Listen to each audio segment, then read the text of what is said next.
We're at the ICSA conference here down at the Sefton. We're going to be talking here with Rob, though, about cyber security. Very apt. You've been talking to the guys here today.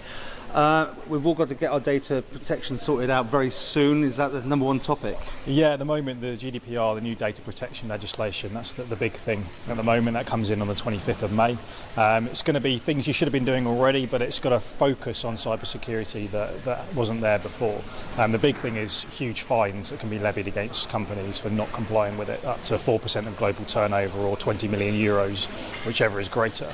So although that's probably not going to be levied against many companies, it gives a stick to hit people with, basically to make their cybersecurity actually be in place and proper, and really think about personal data and how you're protecting it and how you respond if a data breach happens and then recover from it. Okay, we hear about affecting big companies, but everyone's been told to change their Twitter passwords and everything because everyone's getting hacked. Everyone's up against being taken for a ride because they give out a password, right? Yeah, of course, yeah, and it's so simple. I mean, my job is to simulate data breaches, so I hack into companies, show them how it's done, and then help them defend against it. And a lot of companies don't realise quite how easy it is to do it, and simple things like changing your password to a sentence, a very long sentence, is actually a very good way of stopping people breaking into the company. But it's not just about technical attacks as well. Part of my job is called social engineering, which is physically breaking into buildings. So I dress up in various outfits and sneak my way in. You're kidding. No. What a great job. It's really good fun. Absolutely love it. It's a lot easier to break into company head offices than you would think. You just walk in, dress in a high-vis jacket, pretend you're there to fix a coffee machine or something like that. People hate confrontation, don't they? They hate getting in the way and saying something to you. So you just walk in, you wave to a receptionist, go over to a computer, tuck it under your arm and just walk out the building. And that's walk with purpose, isn't it? Yeah, exactly. Walk purpose, walk with confidence. Yeah. And that can be actually an easier way than breaking in from the outside, because most companies think, I need to spend my money on my exterior defences, my attacks from the internet. They don't think about someone just walking in or breaking in that way. Or it could be email attacks. I send you an email, ask you to open a link or an attachment, and I do a bit of research on social media and I tailor the email to you, make it something to do with a holiday you went on recently or something like that, and then I break into your computer that way. These companies you hear about, I think let's say Russians, but it could be anyone, saying we've encrypted all your information, pay up or you're out of it. Is that really happening? Yeah, it is. Yeah. Ransomware is one of the best ways to make money. So hackers will break in, encrypt all your data, and then say, usually it's quite cheap now, $300-500 to unlock it.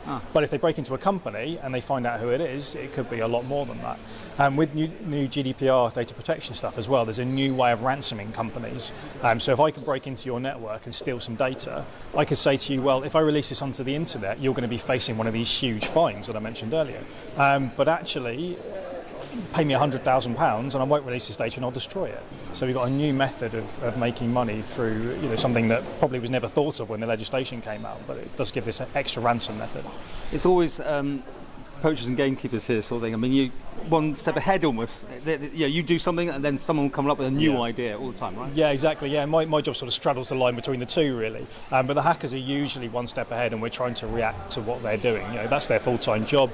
They work for organised crime in a lot of cases, and they're financed hugely. They've got millions and millions of pounds behind them. So ransomware makes hundreds of millions of pounds every single year. There's another technique called whaling or CEO fraud, where you just send an email to someone, a finance person in the company, asking them to do a money transfer, pretending that you're someone very senior, and that makes billions of pounds in the last few years. So there's huge amounts of money involved. And if you've got that sort of financial backing, you can be very sophisticated. You can employ hackers on the dark side that sort of bypass security systems and things like that. And what's interesting for a little place like the Isle of Man is you get these hackers that tailor-make it, like Isle of Man Bank was one, the telecoms company, small niche Manx companies. Well, they're not, of course, they're someone elsewhere, but our guard's down. We're small places. Is that another thing? It is another thing. So people think here that we won't get targeted because we're on the Isle of Man. Everyone's nice, everyone's friendly. But it's only an hour and 15-minute flight from London, so you can get on a flight, you can come in here, and you can exploit that trusting nature to break into buildings or to send emails or whatever you're doing. So just because it's a nice atmosphere here and everyone's friendly doesn't mean that you won't be targeted. Clever criminals will take advantage of that. Fascinating. Well, wish you well. You're probably the one that always gets in the business class lounge. You just walk with intent and walk in there. That's exactly it. Just that confident. You can do whatever you want. Yeah.